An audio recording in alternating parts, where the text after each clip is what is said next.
Welcome to the Leadership Conversation, an interview with a leader. Thank you guys for making time to come out. We're streaming it as well on Zoom, so those that are not here, they can watch it later on as well. I'm really excited about this particular event. It's the very first one in the series that we're going to have.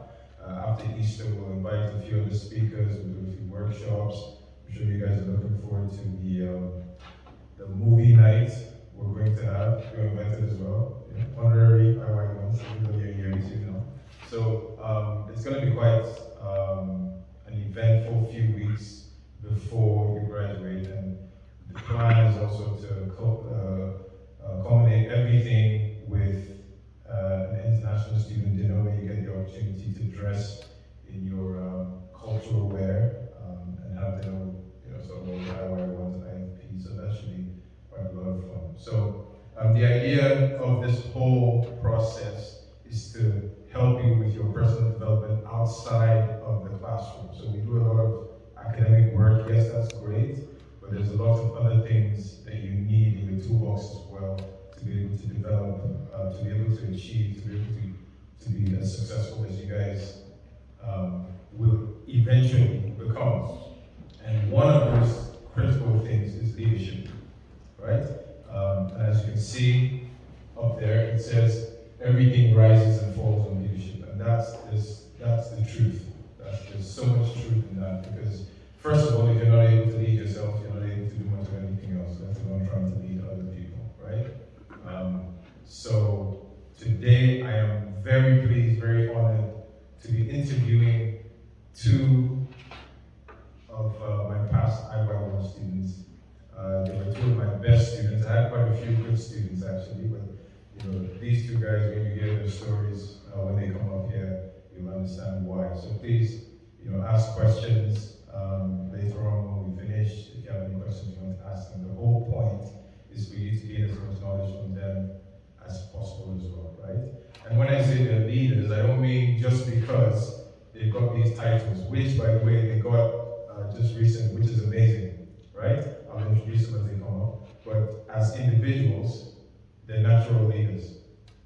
But in addition to that, they work hard towards achieving everything that they've achieved as well. Okay? So without further ado, so that we don't waste too much time, Farhan, could you keep time for me as well, so that we don't, let me know when we're sort of like 20 minutes in. Okay. Right? So I'll introduce the first, and I'll do this in order of beauty, not age, right? Okay, no, just kidding. But in order of how they came into the IY1. So first of all, I'd like to introduce Ms. Nai Salame. Yep, thank you very much. Nai has just been elected as the Vice President of the Roehampton Business Society, right? And I didn't even know that when I announced it all. So this is leadership for you, right? Thank you very much, Nai. Please have a seat. And see, I said I'll do it in order of, but beauty is coming next, right? Farhan, Ahmed, please come forward. Farhan has just been elected as the president of Southlands College. We've got two presidents on stage on the IY world. For me, this is quite an achievement. This is quite an achievement. You want to come this way so I can see both of you when I chat to you. Okay, great. So, without further ado, I'm going to ask them a few questions. We'll try and keep it as informal as possible. That's the whole point. And if you have any questions in terms of what they said or things you've been wondering about, there'll be a section where you can ask your questions as well. Okay? Great. So let's kick off. Welcome, Farhan. Welcome, Nai.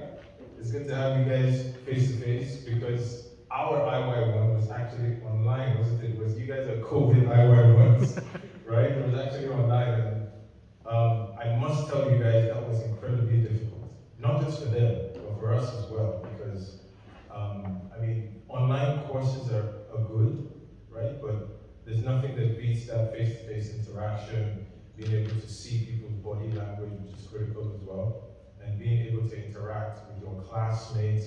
But imagine these guys for one full year were seated in a room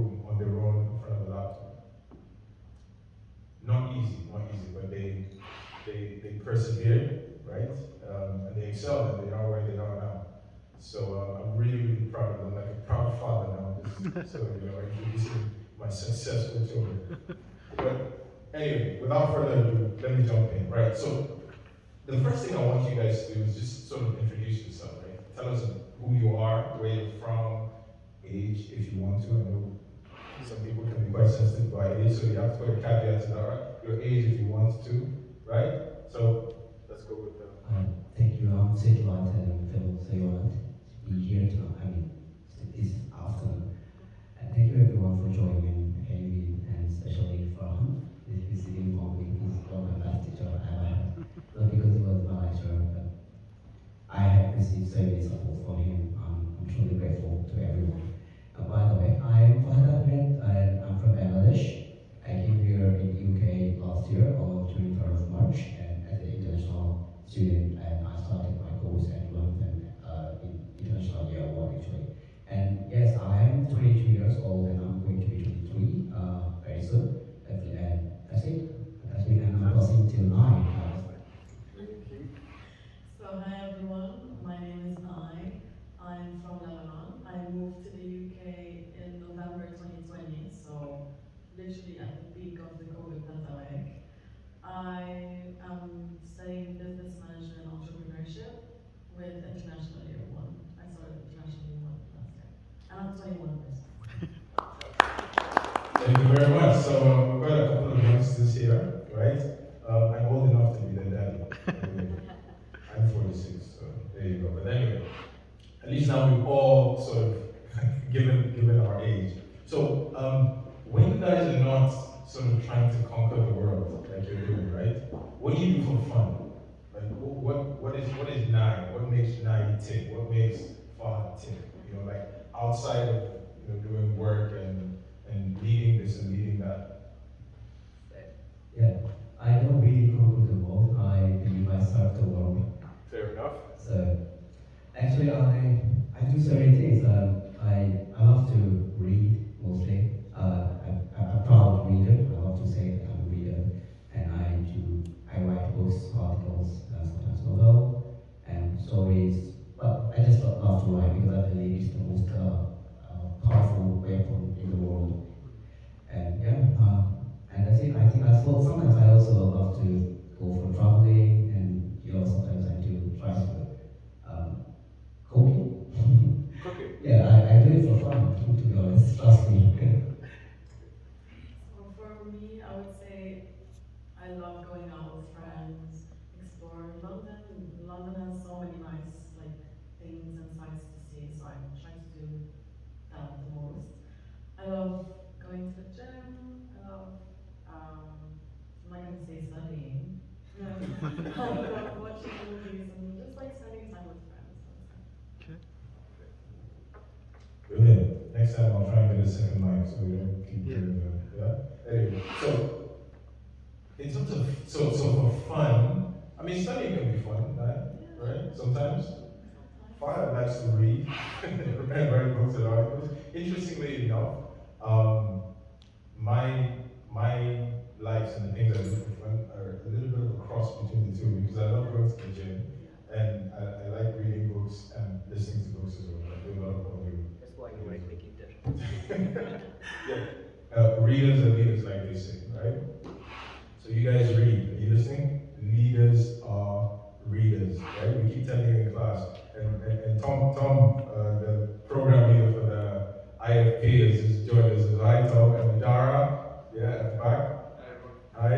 And of course, we've got Rasmus, who is one of the business data analysis lecturers, and of course, Farhan, who has been sort of my right hand from the very beginning on the IOI one. So good to see you guys. Thanks a lot. So let's talk a little bit about your journey when you started here. So, as an international student, right, what was that feeling like when you arrived, when you got to the UK? Or actually even, take a step back, when you actually got your visa? Because I know how difficult it was in my time as an international student. Getting a visa was like you throw a party, right, because it was that difficult. So, what was it like for you when you started this journey? Nine came before me, so I like to hear from Nine before I say. So the visa process was really long. It took ages to get my visa, and then I almost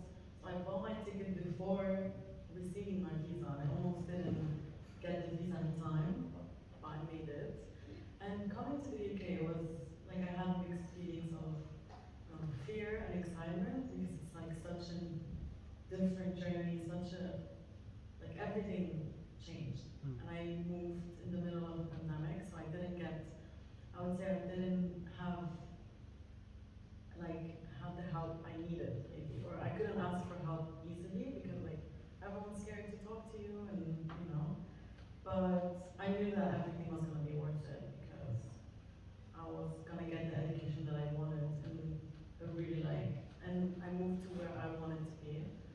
So yeah, it was hard, but it was worth it for sure. Brilliant. Actually, for me, it was a bit different getting a visa. Even like coming here, like I was excited because I wanted to start a new journey, new chapter of my life. So I was quite excited. And actually, to be honest, I applied only for Roehampton, and I was like, if I get a chance there, I'll go. Otherwise, I won't apply for anywhere else. And when I started my journey as a student here, I started in January 25th, I believe.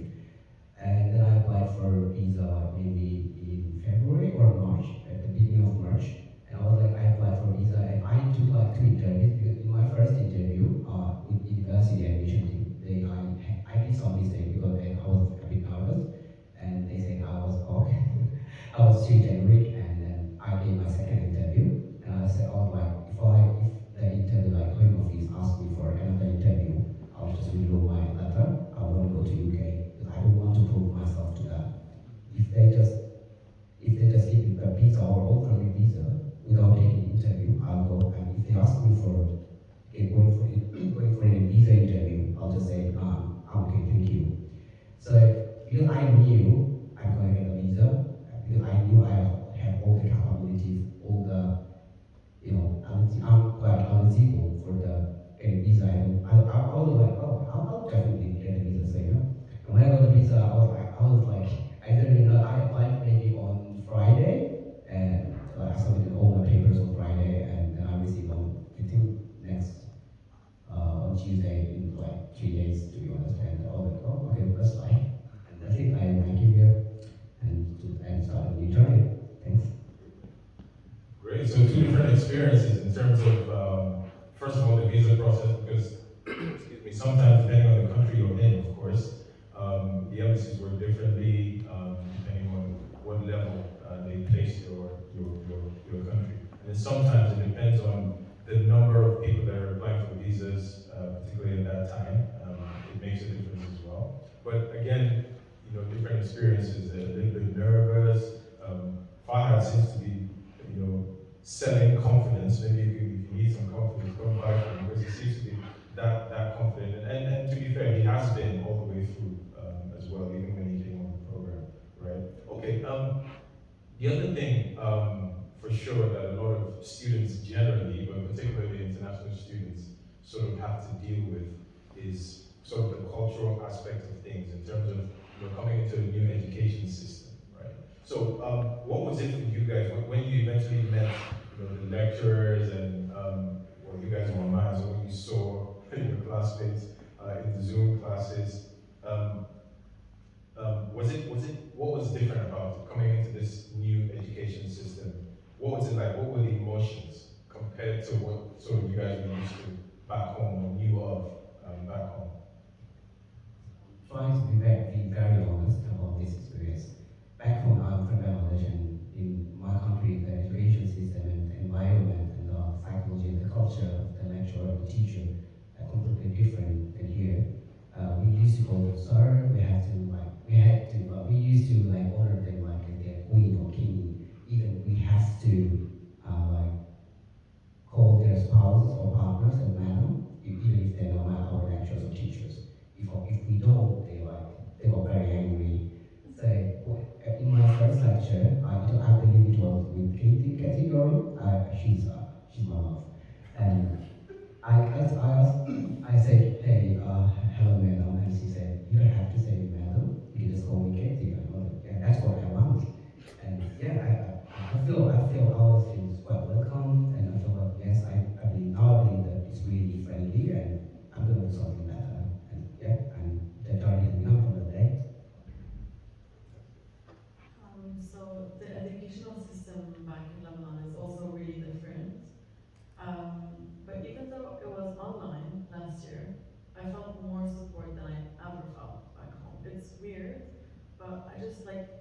the tutors and everyone that I had contact with, they just always check up on us. They like ask about how we're doing, not just academically, but just like in life.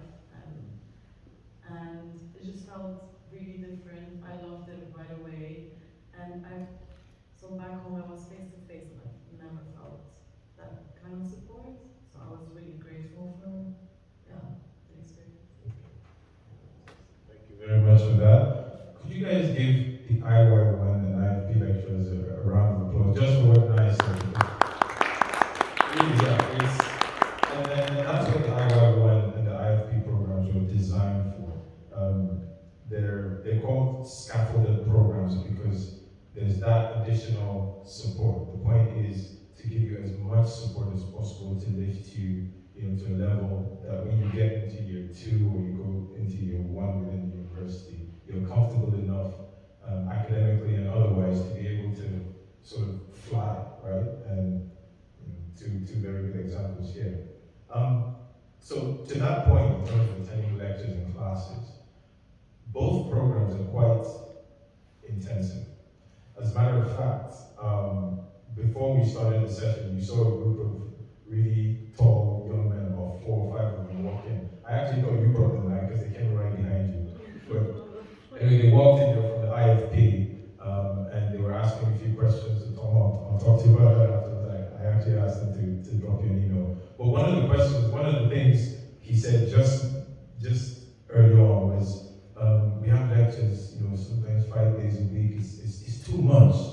And those are his words, and I started laughing because I said, well, it's an intensive program. That's the way it's designed. When you get into year 1, it'll be a little easier in terms of the intensity of the lectures. They won't be every day, and I'm sure Nai and Fahad will talk about that because some of you guys have asked those questions.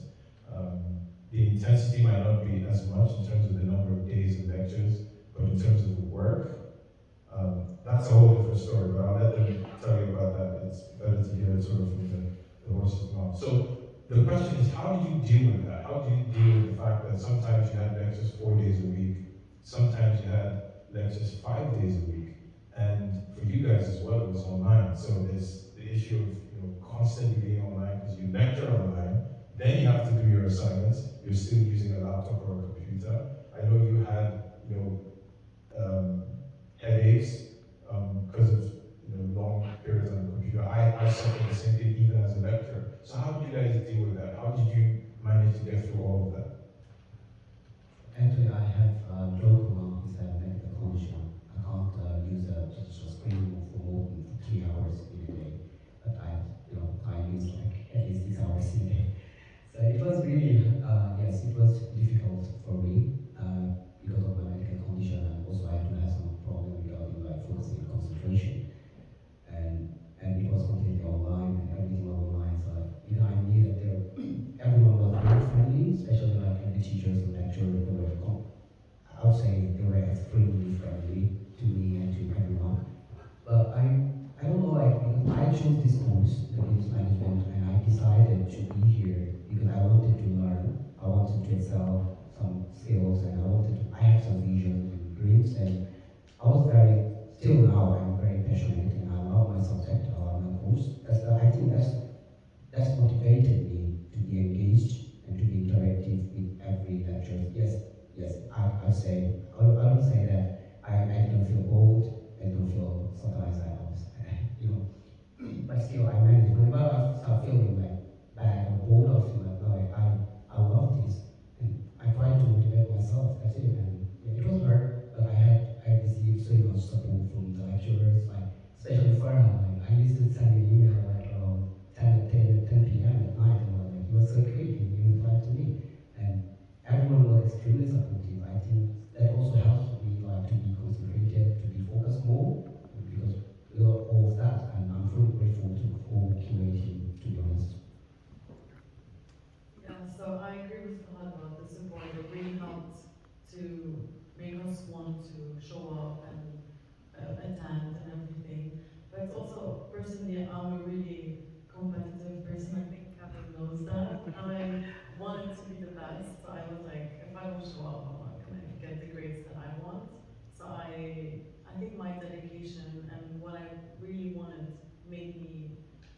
show up and do the work and everything. I think it's all about what you want and how much you want it. So if you really wanna be, for example, first, then you gotta work for it, or you're not gonna get there. Brilliant. Thank you both very much. And so I have to tell the story. This is Nai has already alluded to the fact that she was very competitive. I think it was business psychology, the module I was teaching. It was the first assessment. And Nai was the only person that had a 70% mark. And I was not happy. she wasn't happy, and she was really upset with the fact that why did she just get 70? Like just 70? Why would she just get 70? And it amused me, but I was really at that point I knew that she was going to achieve, because that sort of competitiveness, not necessarily against anybody else, but against herself, in terms of I know I can be better than this. That was that shone through for me, and so I'm not terribly. You can ask every time she sends me an email and says this has happened. It's like, yeah, like that's a surprise. It's going to happen, because if you put in the work, it'll show, right? It'll show, and she showed up and she made it happen. This young man, even with medical condition, with other issues that I won't go into now, those are personal to him. He can tell that those stories if he wants, but he still sort of persevered, made it into year 2, and has now gone on to become the president of one of the colleges at the university. So that's perseverance for you. And remember, I always tell all of you in class, almost every other day, you need to know your why. Why are you here? And I just said that, right? You need to know your why. That's what the driving force is going to be. Because on the days when, and we know the UK weather, when it's wet, when it's cold, you live in East London and you're thinking it's going to take me an hour and a half on the train, I don't want to do this. You know that you really don't want to go, but it's your why that is going to, get you up and get you doing what you need to do. So I think that's really, really important, right? So, did you want to say Yeah, I want to add something. Just because back in Lebanon, 70 is like the passing grade. So when I got 70, I was like shocked. And I remember starting asking around, like, 70 a good grade, 70 a good grade. But then I think I emailed you and asked you, like, is 70 good? Because I have no idea how the grading system, like, it's different. So that's why I wasn't proud of myself. Should be proud. Yeah, 70 is a good group. So, how do you think this whole process, what did you find? What did you learn about yourselves? So far on the journey, what did you learn about you? Who is Fahad? Did you learn something new? Who is Nai? Are you who you thought you were? What's new? What's new that you learned about yourself? Know yourself. I love this quote, and I believe it's really important, and it is really great to have something in your mind that you should know yourself. I don't want to say that I know myself, but I learned so many things about myself. Especially, Katie, maybe you may remember that you said once that you were a born leader. I was like I knew that I'm good at leadership, but I was like, sometimes appreciation and recognition from someone who you trust or who you respect really helps you. So Katie said once, like during a meeting, you were a born leader, so I was like, yes, I am a born leader. And from that day, like I got more involved, more engaged with myself, not to others. I am never a competitive person. I don't compete with anyone. I always compete with myself, and every night, it's a secret about me.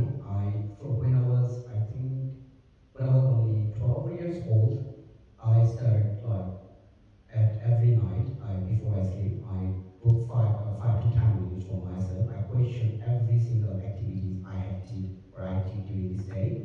I question everything. I analyze everything, and I try to do something like come up with something better. Even if I do something great, still I feel like I'm not satisfied.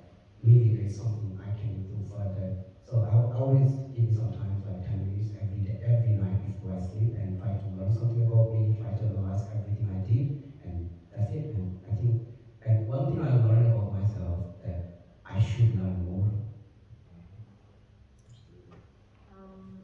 Honestly, I think I didn't know myself before moving to London, if that makes sense. So I found out that I'm stronger than what I thought I was.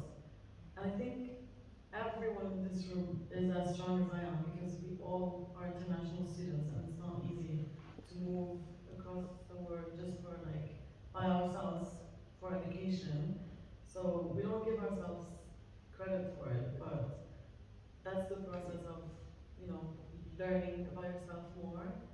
So yeah, I think I learned how strong I am when I moved, and with this course and with the support that I got, and how I learned that I have like leadership skills as well that I would like to explore and develop more. I think with time. Brilliant, fantastic. So reflection. I think Fahad has sort of described that, and as most of you know, in almost every module that you do, there's some element of reflection, because reflective practice is actually one of the key things that any sort of leader needs to be able to do. You need to be able to reflect on your actions, on things you've said, things you've not said, or things you've not done. And like just like Father, when I was younger, maybe not 12, but one of the things I did was I locked myself in a dark room at the end of the day and just sit down and meditate. So for me it was meditation. I didn't know I was reflecting necessarily because I didn't know what reflection was at the time. But it did help quite a bit in the same way that he's sort of explained. Helps you move forward to say, okay, tomorrow I'll do better, or I'll do this differently, or I'll do that differently. Right? And to Nai's point, international students, absolutely. I think a lot of international students spend a lot of energy worrying about, oh, can I do this, can I do that, or maybe my language is not great, I don't know the area very well, will I make friends? So, to your point, give yourself a little bit more credit, because it is not easy to leave what you know and move across the world at quite a significant cost, right? But the point is to view this as an opportunity more than something to be afraid of. Like, why are you here?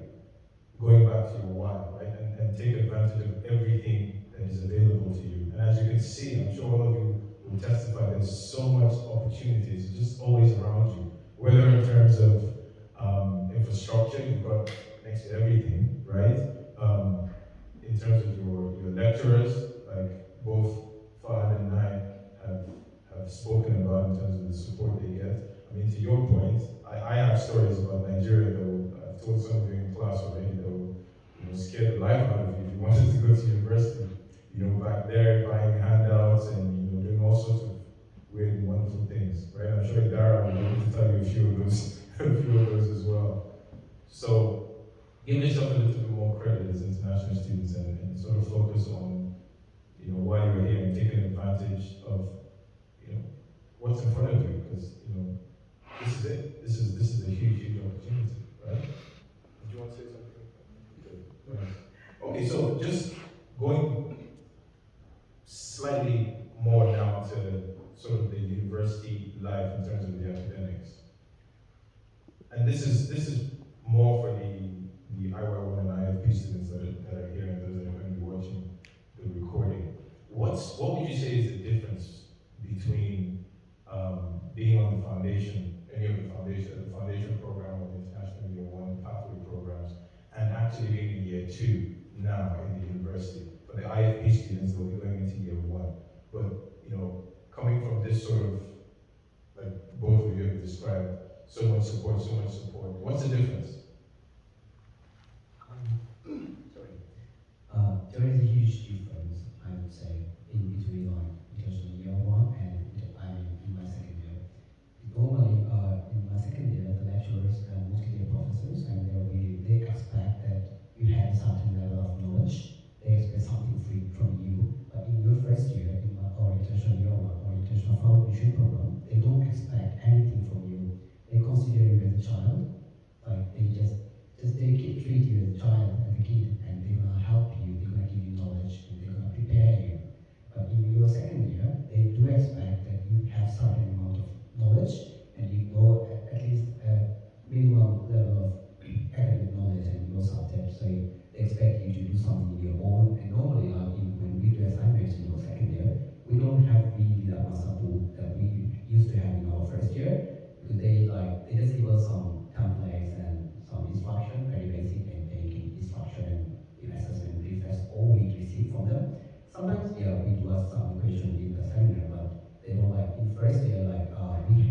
have like some additional seminar and like session in for every subjects, and they will like explain everything to you in detail. Like you have to do this task 1, task 2, task 3, task 4, and task 10. They explain every single activity very briefly, I mean very in detail. In second year, they just give an assessment brief. You have to read yourself. You have to read from from the external materials and resources. You have to go library. You have to like put everything in your own. But if you need anything, you have to go to them. You have to make an appointment. There's so many things because they expect that you already know a lot about academics and your studies. I also say that's there's a huge difference. You have to be prepared. I'll say like gather as much as knowledge you can now, because in your second year it's going to be really, really intensive. If you're preparing, I'm going to do my second year, I'm going to have some more fun, I'm going to do a lot of parties, you can't do that, my friend. Be prepared for the second year, alright? Have fun as much as possible now. Thank you. Yeah, I mean, as Farhan said, it's definitely more intense second year. You get support if you ask for it, but the assessments, briefs, and everything, it's kind of not in as much detail as it was in my first year. And there's like much more work to do. But I think having lectures and seminars every day last year kind of helped into like getting used to having, I don't know, I think the intensity of the work. So now that I have only twice a week, I feel, okay, the work is more, but I'm used to the pressure. I don't know if that makes sense. So, yeah. And yeah, I think my advice is like take advantage of the support that you're getting now, because you're gonna have to ask for it next year. It doesn't, yeah. Great, thanks for that. I mean, I'm going to disagree with Farhan just on one point. You said on the IFP and the IY1, we treat you like children. Meanwhile, in the class, I keep telling you guys, I'm not your daddy, right? So that's just a slight contradiction there. But I know, of course, we know what he means. You get quite a lot of support, even when you don't. As a matter of fact, we're the ones chasing you, asking, how are you? Is everything okay?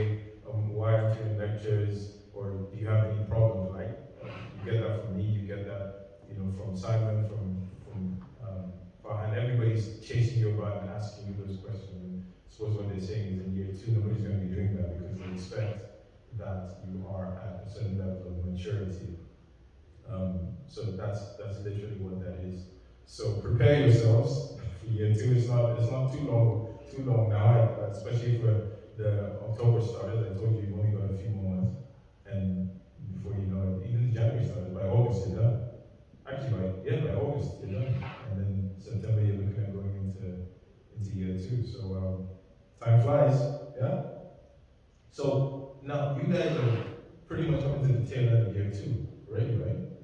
You're done with We submit our last assessments by the end of April. your last assessments at the end of April, and that's it. Yeah. And then you're on holiday till September, and then you're in year 3. See how quickly that goes, right? There's no time to sort of dilly-dally.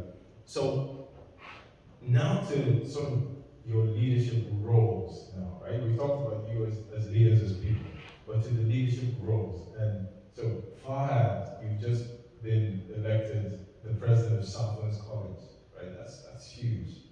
Yeah, give him a round of applause. That's amazing, right? And Nai, literally when I created this poster, Nai was still nominee. So it was on Monday that she got elected as the vice president of the Roehampton Business Society, and then I quickly changed that. So you're now Madam Vice President of the Roehampton Business Society. I think that says a lot for me, for Simon, for all the lecturers on the IY1 and IFP, that we produce quality, right? I keep telling people that we produce leaders from the IY1, from the IFP. That's the point.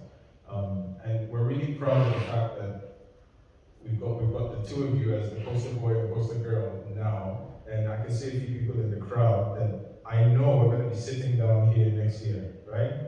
You see Russia there, he's already a natural speaker. We have Nifa who stepped forward and became, the student rep, right? We've got Fahim who told me, Kevin, I really, really don't know how to reflect. I don't know how to write about myself. That was for the second assessment for the business psychology.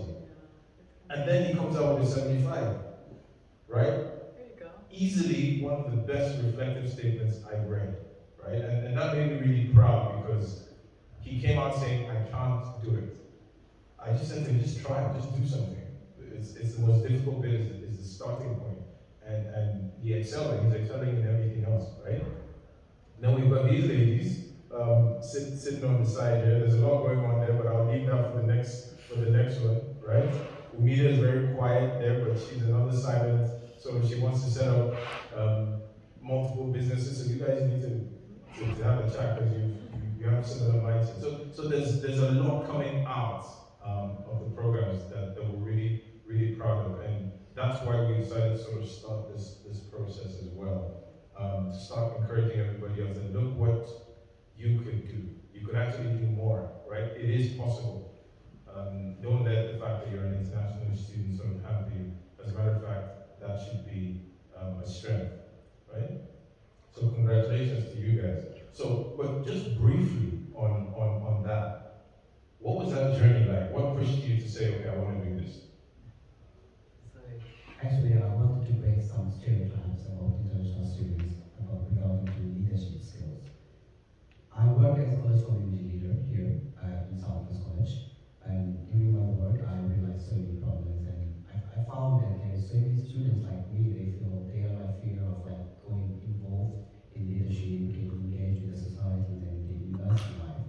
And then like suddenly, everyone was telling me like when the nomination was open, like everyone was even like my boss and my manager, everyone was telling me that go for it, go for it. I was like, no, I don't think so. Like I have so much responsibility already in my place. I'm not sure if I'm gonna make it. And then suddenly I realized that okay, let's break the stereotype. Let's prove that international students, even a guy like young boy like a child from Bangladesh, a rural city of Bangladesh came here, can be the president of this college. So there we go. I did it, and actually I ran against some very strong candidates, and they were really good, and they had very very good manifestos. But I took the challenge, and when I submitted my nomination, I said that I'm gonna win. I'm not running to learn. I'm gonna win this year. And yes, there we go. I won. That's it. So I joined the Roehampton Business Society this year, because I wanted to get involved, like more than just being a member. I wanted to be in a position where I could help and maybe test my skills as well. Because you never know if you can do something unless you're in a position where you have to try and do something. So I helped them organize events and was running their social media platforms. And I also wanted to see if I could balance everything in my life. So like university work, my part-time job, and being part of like the society, just to see if I can like handle the pressure.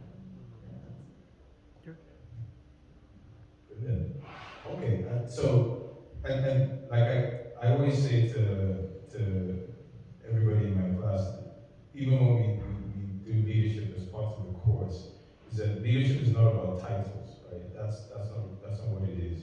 The fact that you have the title of manager doesn't necessarily make you a good leader, right? You will find within groups that sometimes the leader in the group is not the person that has the title.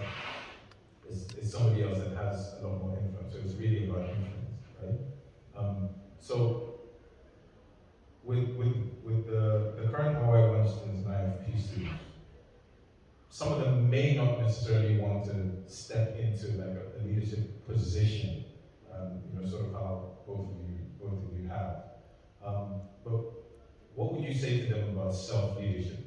Because that's sort of what got you to the position of leadership in the first place. So what would you say about that? What message would you give to these guys? So I would say just believe that you are a leader. Normally, like I'm being very honest and very informal. I don't care what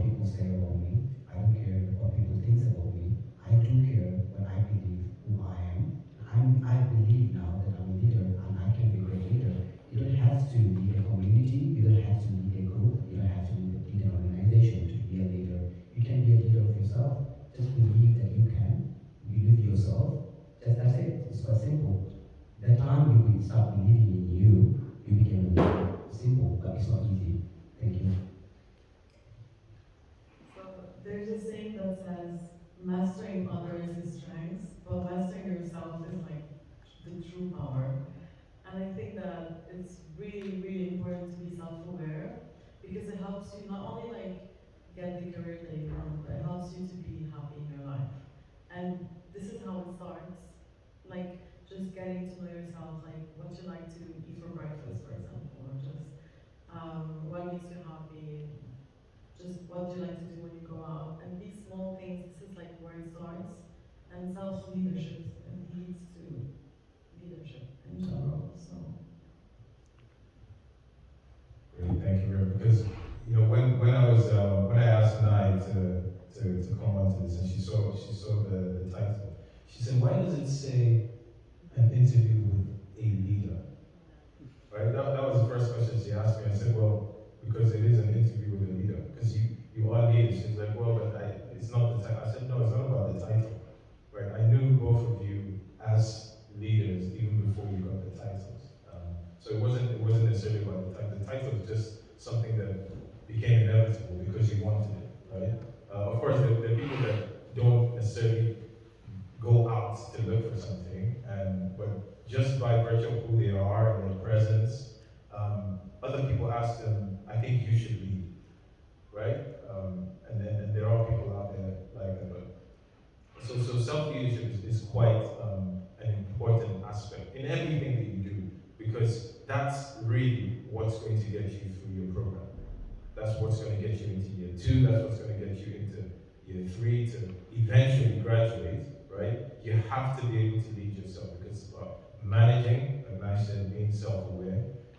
Fahad has said this multiple times. If you didn't get the message that he's been trying to pass, you need to be confident, right? You need to build that confidence, right? So if you have a confidence problem, please see Fahad after the program, because he has bucket loads that I'm sure he's willing to share, right? We'll tell you the secret where the fountain is, where he drinks from.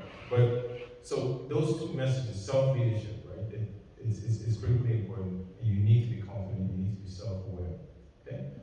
So just sort of on a final note in terms of the questions, and I'll open it up to anybody that has any questions here. What would you say to anybody that is thinking about coming to the UK? So assuming that this is going to be streamed as part of the marketing program for the IY1 and IFP, for instance. What would you say to anyone that is thinking about coming on any of these two programs based on your experiences? First, gather some knowledge about UK studies. UK education is really important. And when you are like deciding or planning to come to UK for any course or maybe IFB or IY1, try to do some online research. Like nowadays, it's really easy to do any research about any subject or any university or anything online. You can just get anything online you want. So do some research, because when you do research, also try to make some notes. When you are doing research and making some notes, it's really easy. It's not only like you're learning, it's also like you are having it in your mind. So when you are learning and you know that you know this amount of knowledge and you know all this, like how the process is, how the university is, how the study method is, or how the education is, so you're getting confident. You are giving you like much more confidence. Like, normally I know so many students, like I'm not blaming them, but they tend not to do any research, so they just like apply and they don't do any research, so it makes them less confident. When you're doing research, it's making you more confident, and it really helps you in your interviews and every process. And when you get the confidence, and you can say, all right, if you are asking me for an interview, I'm not going. And you have that confidence when you do research, and because you know about yourself, definitely. yeah, I would say don't be afraid. I know it's hard, but fear really gets in your way of like giving your full potential.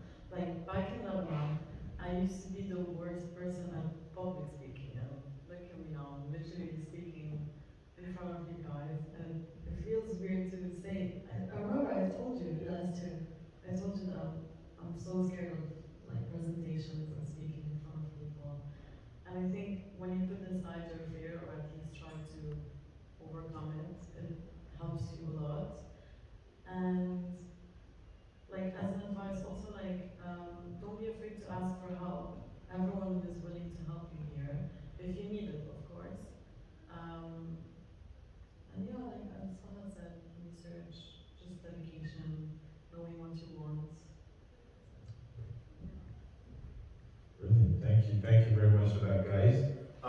So at this point, I just want to sort of pass it to you guys.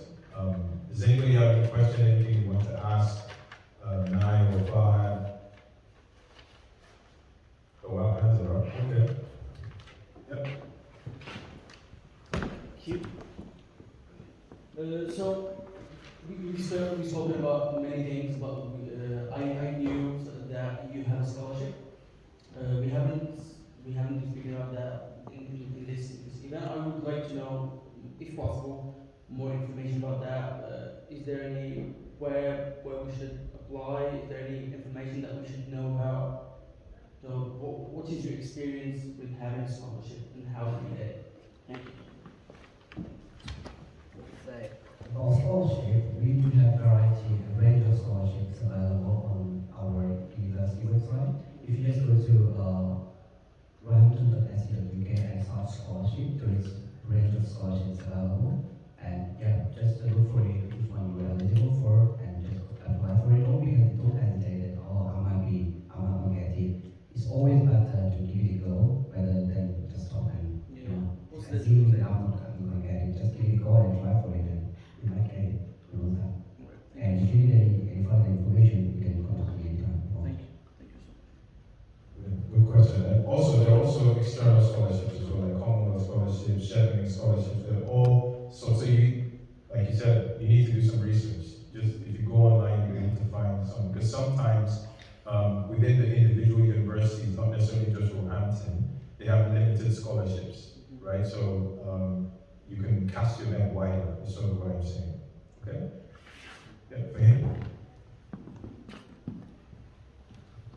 Thank you, Kevin, for arranging such an amazing session for us, and thank you, Fahad and Nate, to give us some time. New lecture. Congratulations to our lecturers, President Fahad and Nate, especially from our Bengali community. I congratulate to you. I know because from this rural, community, how it's hard to come here. So my particular question is to Nate. I know that you are doing an internship. So what's the procedure? How can I apply for an internship from the second year? Thank you.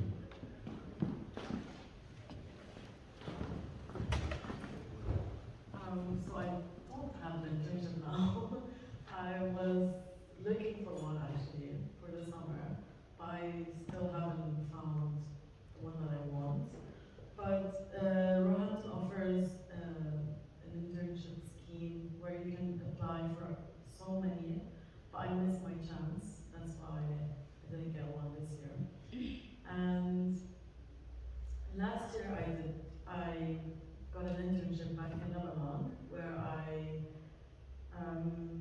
helped kind of like, I was with an advertising and social media company where I just gained a lot of insights about how they manage people and run their social media, which helped me with the business society this year.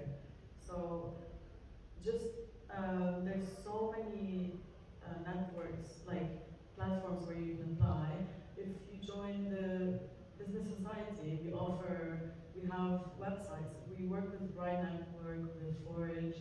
They help students get internships, and there's so many internships in so many fields. So you can check it out and see if you're looking for an internship. Thank you. Just to add one point, so you can also we have a career link advisor team in university. It's free for everyone. If you just go to your student portal and go scroll down to career link, then you should be able to book an appointment with any of our career advisor, and they're really great and they can help you with that. Thank you. Brilliant. So just to add to that, thank you very much, Nai.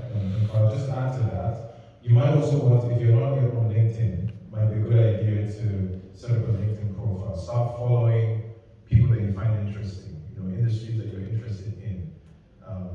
Post a few things to show that you know something, right, about the industry. Nai does that. Fahad does that as well. It's a good place to sort of start looking. But also, as part of this program, one of the events that we're organizing is I'm bringing in a friend of mine who runs an agency. Interns, they help with internships, they help with CV writing, they help with all of that stuff. He he's one of the people that set up one of KPMG's interview programs. So I'm going to bring him in after the Easter break to come and have a chat to you guys, and maybe we can open it up to the wider sort of student body for those that are around, right? So that's a good point. Any other questions from anyone? No? Everybody's super confident, right?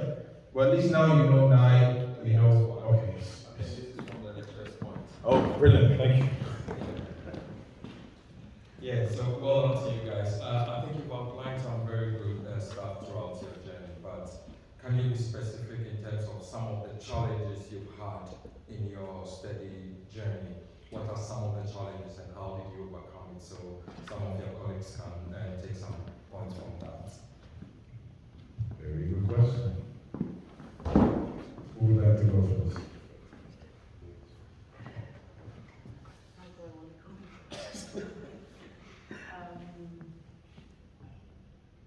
One of the challenges was, keeping up with just managing my life, I think. We had lectures every day, it was hard, not gonna lie, and wanting to have fun at the same time, but also it was COVID, so didn't really get the chance to do that. So the challenges, yeah, I would say, managing everything that was happening, but I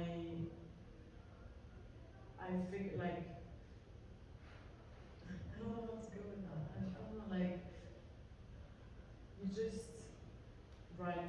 I think reflection really helped.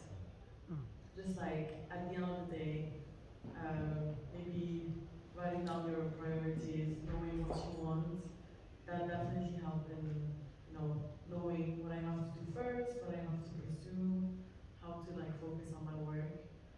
But yeah. For me, I have so many challenges.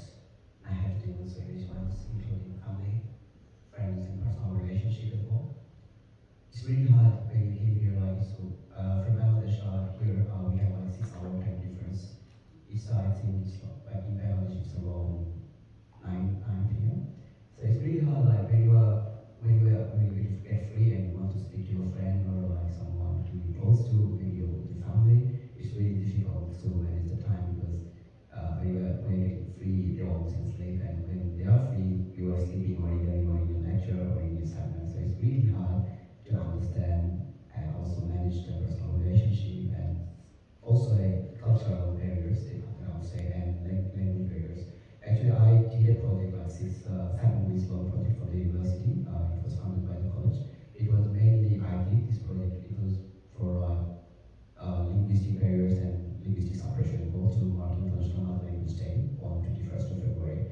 I did this project because I was feeling that I faced so many challenges, so many problems, difficulties when I speak to people because I started speaking English from the last year. It's just 1 year. I'm not a native speaker, and it's really hard for me to express my emotions because if I'm speaking in Bangla, I believe everybody's gonna love me, but I can't express. So I have so many feelings inside me, but I can't express them. I can't tell you what I'm feeling. If I'm feeling so much for you, I can't express it properly. So it really, I would say, it's a great challenge for I think for everyone who is speaking English as second language, and also the culture is something different. I'd like to just share one of my experience. It was quite funny. When I came here, I met one person, a female person. So on the first day, so we were chatting in the Hive Cafe, I think near to Hive. So I thought hey, let's go and have coffee. But she took it differently. She took it differently. In here, normally you don't ask someone for a coffee. It's something different. So I didn't she was a bit what are you saying? I was a bit nervous. I was embarrassed as well. I didn't know that there is a different meaning. Normally in Bangladesh, in my country, we offer coffee and tea to anyone. So it's very normal. It's very friendly. I didn't realize that she would take this that way. So, but I like that. So there's so many things actually funny, and you learn. And the most important thing is to adapt and try to adapt and try to fight, try to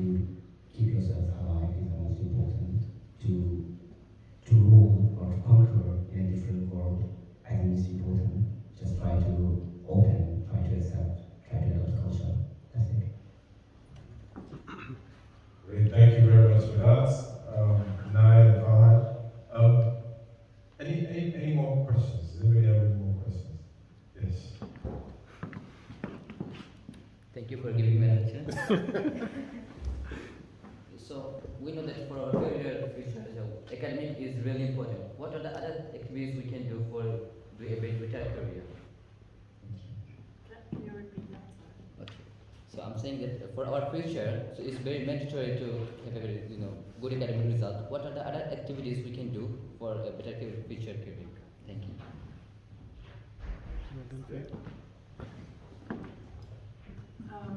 I think for your second year, of course, you focus on your grades and studies, but also try to get involved as much as you can. Join societies, join sports team. It really helps. Like university is about networking and meeting people, and because these meetings and people that you meet in the future, it will help. That's what everyone says, and I really believe so. So I think join societies, try to help, just get involved as much as you can. Like events, webinars, everything helps, and don't be afraid to just be like hi, just talk to everyone. Like everyone's friendly, everyone will talk back. I mean, in my experience, everyone's been nice. So just don't just focus on your studies. Like of course it's important, but try to be involved as well. For me, studying not about this, sitting in a lecture and listening to the lecturer or like from the lecture slides or from the textbook. For me, studying at the university is more about learning from the environment, not from the textbook. So you need to learn from the environment. You have to make yourself able to learn from the environment as well. Because I believe London is really unique in terms of the London University. We do have really, really great opportunities, benefits, advantages from isolated societies. And also the most important, and for me, I believe networking is the key, and it's really important for everyone. And here we have students from more than 140 countries.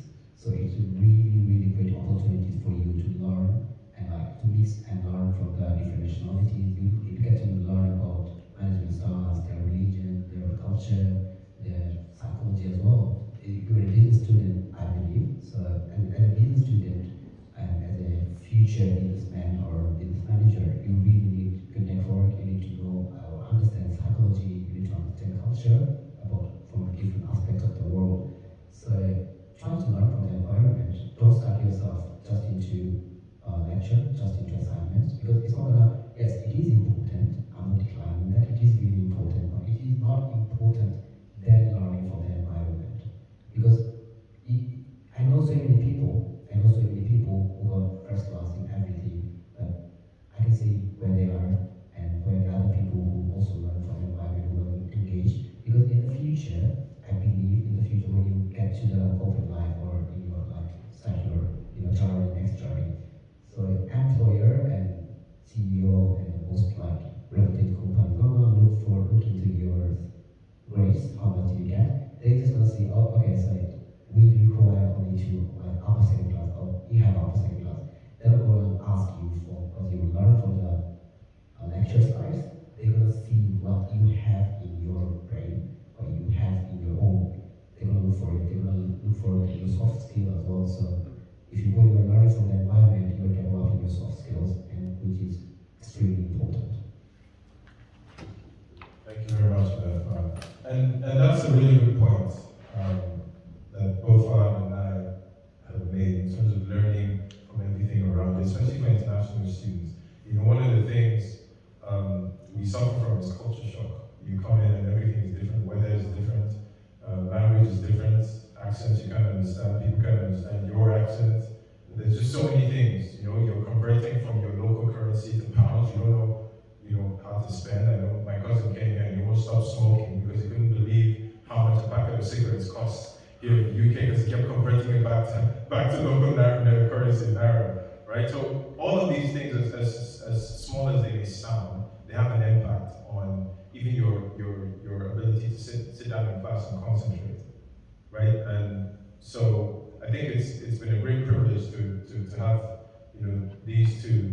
here to sort of talk to us. I'm really glad we've been able to record this because it's going to be invaluable, right?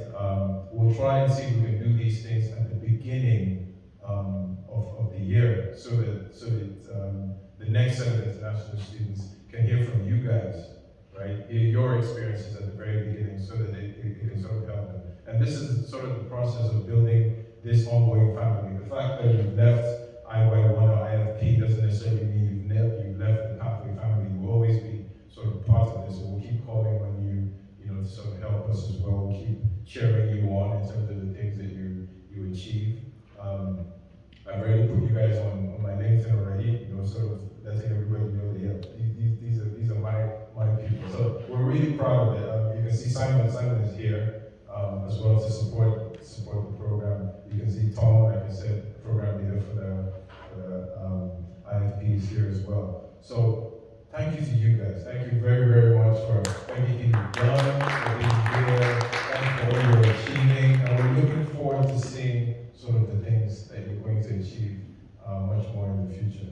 But very importantly, thank you for impacting these guys as well, right? And any more questions you have, you can ask them afterwards. For him, Go ahead. I can see you. It's really itching to ask a question. Go ahead. I promise my last question. So, you know, we have some financial barriers. So for our second year, so is there any installment for our tuition fees, or is it will be remaining same, or it will be higher or less? My last question. Thank you. Yes, yeah. I doubt very much if these are the guys you'll be asking about tuition fees. Right? Look behind you. Yeah, that's why you should have that conversation, right? From their experience. Well, in terms of paying in installments, Installment, or is it remaining same, or is it will be higher? Or is have your fees gone up? You mean like to enjoy life? No, I mean, do your fees go up? So what you paid in international year one, you pay more in year two. It's the same thing as what you said. Don't worry, don't panic. Even if it goes up, it'll be like £100, Yeah. £200. Not 1,000, okay? I know somebody asked me that a couple of days ago as well. Does it go up by like £1,000? I said no, it doesn't. It wouldn't do that, right? But again, round of applause for these guys, please. Thank you very, very much. Thank you very much. We'll take few photos, but in the meantime, I'll just stop the recording. I'll send you guys the links so you can share it. We'll see if we can get the marketing team to do a little bit of sort of video clips and things for that. Yeah? But thank you guys very, very, very, very much.